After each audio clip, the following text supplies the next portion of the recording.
العزيز الأليم والحمد لله رب العالمين. أسألك مصيباتك رحمتك الزائم مغفرتك والغنيمة من كل فر والسلامة من كل إثم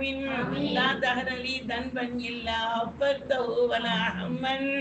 إلا فرجته ولا حاجة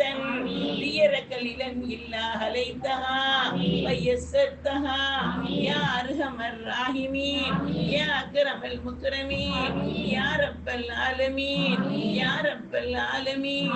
يا رب العالمين. ரப்பே ரஹ்மானே யா அல்லாஹ், இருவையாளனே யா அல்லாஹ், இரக்கமுள்ளவனே யா அல்லாஹ், பிரபஞ்சங்களை படைத்தவனே யா அல்லாஹ், ரசூல் ஸல்லல்லாஹு அலைஹி வஸல்லம் அவர்களை எங்களுக்கு ரசூலாக தந்தவனே யா அல்லாஹ், அருள்மறை திருமறையை வழிகாட்டியாக ஆக்கியவனே யா அல்லாஹ், உன்னையே நாங்கள் புகழ்கிறோம், உன்னிடமே நாங்கள் உதவி தேடுகிறோம், உன்னையே நாங்கள் வணங்குகிறோம், உன்னிடமே நாங்கள் உதவி தேடுகிறோம். நீ கொடுக்கக்கூடியவன் யா அல்லாஹ், பாவங்களை தடுக்கக்கூடியவன் யா அல்லாஹ், நீ இரக்கமுள்ளவன் யா அல்லாஹ், கருணையாளன் யா அல்லாஹ், 70 தாய்க்கும் மேலானவன் யா